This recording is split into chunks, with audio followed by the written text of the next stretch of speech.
మరోవైపు ఎక్స్పీరియం పార్కులో మెగాస్టార్ చిరంజీవి మాట్లాడుతూ ఉన్నారు. ఇప్పుడు లైవ్ చూద్దాం. ప్రతి ఒక్కరికి నా హృదయపూర్వక నమస్కారాలు. ఈ ప్లేసు మీ అందరికంటే నాకు ముందు తెలుసు. 2000 సంవత్సరంలో రామ్దేవ్ ఇది ప్రారంభించినప్పుడు ఇక్కడ కొన్ని మొక్కలు పాంప్లెట్ వేసి మా ఇంటికి తీసుకొచ్చి, మీరు ఇల్లు కడుతున్నారు, ఏదైనా ఉపయోగపడుతుందో చూడండి అంటే వెంటనే ఎంత ముచ్చటేసిందంటే, ఎప్పుడో విదేశాలకు వెళ్ళినప్పుడు ఇలాంటి మొక్కలు, ఇలాంటి కళాకృతులు, ఇలాంటి అద్భుతమైనటువంటి సజీవ శిల్పాలు జీవం ఉన్నటువంటి ఇలాంటివి చూస్తుంటే ఇలాంటివి మనం తీసుకెళ్ళిపోతే బాగున్నాయి, వాడ షిప్లో తీసుకెళ్తే బాగుండే అని అంత టెంప్ట్ అయ్యేవాడిని. అలాంటిది ఇక్కడ హైదరాబాదులో ఈ శివారుల్లో ఒకటి లభిస్తుందంటే కనుక చాలా ఆనందంగా ఉంటుంది. రామ్దేవ్ ఫస్ట్ ఆఫ్ ఆల్ నేను కూర్చున్న చోట బయట కనపడకుండా నాకు ఏదైనా ఫెన్సింగ్ లాగా ఉండాలి, అలాంటి గుబురుగా ఉండకూడదు అంటే అక్కడ చక్కగా కొమ్మల్ని ఒక ఫెన్సింగ్ లాగా అల్లి పైన మాత్రం గ్రీన్ ఉండేలాగా పెద్ద స్క్రీన్ చేశాడు. అది ఇప్పుడు చూస్తుంటే కనుక ఎంత బాగుంటుందంటే బయట నుంచి చూసేవాళ్ళకి నేను జైల్లో ఉన్నట్టు ఉంటుంది, అన్ని కటకటాల్లాగా ఉంటుంది. అది అద్భుతమైన కళాఖండంగా నేను ఫీల్ అవుతుంటాను. అట్లాగే చాలా అద్భుతమైన చెట్లు కొన్ని మా ఇంట్లోనే పెట్టుకున్నాను. ఇవి ఎప్పుడో 2002లో 2003లోనో మా ఇంట్లో పెట్టుకున్నాను. అప్పటి నుంచి నాకు అంత ప్యాషన్. ఆ తర్వాత ప్రతి క్షణం ఈయన ఎదుగుదలను చూస్తూ వచ్చాను. ఎక్కడ నాకు ఈయన రామ్దేవ్ ఒక వ్యాపారవేత్తలా కనబడ్డాడు, ఒక కళాకారుల్లా కనబడతాడు. అందుకే నా మనసుకి అత్యంత దగ్గరగా అయ్యాడు. ఆ తర్వాత ఏదైనా వస్తే కనుక చూస్తారా మొక్కలు అంటే, ఇది వరకంటే ఏదో వేలల్లోనో లక్షల్లోనూ చెప్పేవాడు, ఇప్పుడు కోట్లలో ఉందంట కదయ్యా. నేను ఇప్పుడు నా సంపద అంతంత మాత్రమే ఉంది, కొనలేనేమో అన్నారు. కానీ చూడండి సార్, వస్తే మీరే టెంప్ట్ అవుతారు. ఇప్పుడు గౌరవ ముఖ్యమంత్రి గారితో పాటు అన్నీ వీక్షిస్తుంటే ఎంత టెంప్టింగ్ ఉందంటే, ఇవన్నీ మన ఇంట్లో పెట్టేసుకుంటే ఎంత బాగుంటుంది అనిపిస్తుంది. అంత అందంగా. దీనికి కావాల్సిందని వ్యాపార దృక్పథం కాదు, కళా హృదయం ఉండాలి.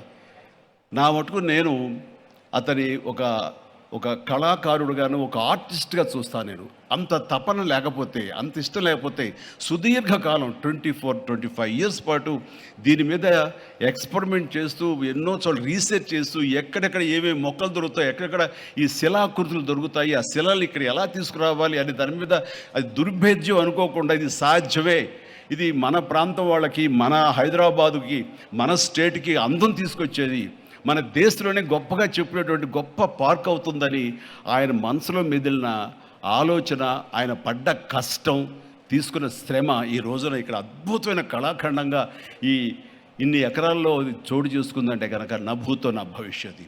ఎవరైనా సరే అంత డబ్బులు ఉంటే కనుక ఏం వ్యాపారం చేద్దాం, ఇంత స్థలం ఉంది కదా, దీన్ని ఎలా రియల్ ఎస్టేట్ చేద్దాం, దీన్ని ఏదో గవర్నమెంట్ వాళ్ళ మన్నలతో వాళ్ళ పర్మిషన్లతో తీసేసుకుని అక్కడ మనం మల్టీ స్టోరీ పెట్టుకుంటే ఆయన జీవితం కాదు కదా, తరతరాలు కూడా నిలిచిపోతాడు. అలా కాకుండా ఆయన కేవలం ఒక లోపల ప్యాషన్, చిన్నప్పటి నుంచి కాలేజీ రోజులో చదివే దగ్గర నుంచి, ఆర్ట్ కాలేజీలో చదువుతున్న దగ్గర నుంచి కూడా ఆయన మదిలో ఉన్నటువంటి ఆయన బ్రెయిన్ చైల్డ్, అలాంటి దాన్ని ఈ రోజున ఈ రూపం తీసుకొచ్చారంటే ప్రతి క్షణం ప్రతి కార్నర్ ముఖ్యమంత్రి గారు చూసి ఎంత ముచ్చటపడిపోతున్నారంటే అంత ఇంత కాదు. ఎలా చేశారు, ఇది ఎలాగొచ్చింది, అది ఎలా వచ్చింది అని అడుగుతున్నారు. నేను కొన్ని అడుగుతున్నాను. అడిగి ఇది షూటింగ్స్కి ఇస్తారా రామ్దేవ్ని అడిగితే, ఇస్తానండి కానీ ఫస్ట్ షూటింగ్ మీదైతేనే అన్నాడు. ఇప్పుడు నువ్వు ఆ మాట అన్నావు కదా, ఇప్పుడు కొత్తగా హీరోయిన్ని తీసుకొచ్చి ఆ అమ్మాయితో స్టెప్లు వేయాలంటే ఈ ఎండలో ఎలా ఉంటుందేమో తెలియదు, కానీ ఏదో చలికాలం అయినప్పుడు నెక్స్ట్ చలికాలం అయితే చేస్తానయ్యా అన్నారు. ఈలోగా వర్షాలు పడి ఇవన్నీ ఇంకొంచెం పచ్చగా ఉంటాయండి, 1 or 2 ఇయర్స్ లోపల ఇది అద్భుతంగా ఉంటుంది, కంటికి కనువింపుగా ఉంటుంది చెప్పేసి ఆయన చెప్తుంటే కనుక ఐ కుడ్ ఇమాజిన్. అట్లాగే ఇక్కడ వెడ్డింగ్ ప్లాన్ చేసుకోవచ్చు, వెడ్డింగ్స్ కానీ ఇతర రిసెప్షన్స్ కానివ్వండి, పలు ఈవెంట్స్, అలాగే ఐస్కి సంబంధించినటువంటి ఆ స్కేటింగ్ సంబంధించిన చేయాలని ఇలా ఎన్నెన్నో ప్లాన్స్ ఉన్నాయని అవన్నీ కూడా చేయగలడు, ఆ సామర్థ్యం ఉంది. అలాగే ప్రభుత్వం కూడా ఖచ్చితంగా సపోర్ట్ చేస్తారు, అందుకు సమాయుత్తమై ఉన్నారు ఆయన. అందుకనే ఎంతో బిజీగా ఉన్నారు సీఎం గారు. వాళ్ళు చూస్తే కనుక మనుషులు ఇంటి చుట్టూ ఉన్నారు. అవన్నీ పక్కకు పెట్టి, ప్రోగ్రామ్స్ అన్ని పక్కకు పెట్టి, నిన్నటిదాకా ఆయన ఎలక్షన్ క్యాంపెయిన్ ఎక్కడో చేసి వేరే రాష్ట్రాల్లో వచ్చి రామ్దేవ్ మీద ఈ ప్లేస్ మీద ఎంతో ప్రేమ లేకపోతే, ఇలాంటి దాన్ని మనం ఎంకరేజ్ చేయాలి అని ఆయన ఉద్దేశం లేకపోతే ఇంత ఓపికగా ఈ ఎండ్లో ఆయన వచ్చేవారు కాదు. ఫస్ట్ ఆఫ్ ఆల్ ఆయన ఇక్కడికి వచ్చి దీన్ని ఎంకరేజ్ చేస్తున్నందుకు వారికి మనస్ఫూర్తిగా అభినందనలు తెలియజేస్తున్నాను ముఖ్యమంత్రి గారికి. ఎందుకంటే అలాంటి వాళ్ళు అనుకుంటేనే, వాళ్ళ కళ్ళలో పడితేనే, వాళ్ళు ఇంప్రెస్ అయితేనే దీనివల్ల ఎంతోమందికి ఉపాధి కలుగుతుంది, ఇది ఎంతోమందికి కనువిందు కలుగుతుంది, మరి ఎంతోమంది ఈ ప్లేస్ని వాళ్ళ ఈవెంట్స్కి ఉపయోగించుకుంటారు, తద్వారా టూరిజం పెరుగుతున్న ఉద్దేశంతో కూడా మన జూపల్లి కృష్ణారావు గారు దీన్ని ఎంకరేజ్ చేయడం కోసం సమాయత్తమై ఉన్నారు. అలా ప్రభుత్వ సహకారాలు దీనికి మెండుగా ఉంటాయని ఆశాభావం వ్యక్తం చేస్తూ, మీరు ఏదైతే కనుక ఊహించారో రామ్దేవ్, అది త్వరలో ఖచ్చితంగా అవుతుంది. ఇవి అద్భుతమైనటువంటి ఒక ల్యాండ్ మార్క్ అవుతుంది, ఒక కళాకృతి అవుతుంది. అది రాష్ట్రానికి వన్ని తీసుకొస్తుంది, హైదరాబాద్కి తలమానికంగా ఉంటుంది. ఒక హైదరాబాద్ ఒక ఇల్లు అనుకుంటే ఇంట్లో ఒక అద్భుతమైన పెయింటింగ్ పెట్టుకుంటే ఎంత బాగుంటుందో, ఆ పెయింటింగ్ ఈ రోజున ఈ ఎక్స్పీరియన్స్తో నేను చెప్తున్నాను, this will be a beautiful piece of art.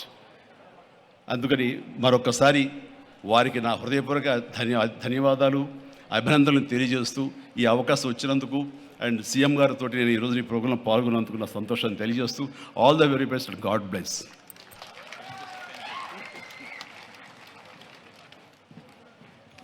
ఎక్స్పీరియంలో Chiranjeevi garu స్టెప్పులు వేసినటువంటి ఆ సాంగ్ మేము త్వరలో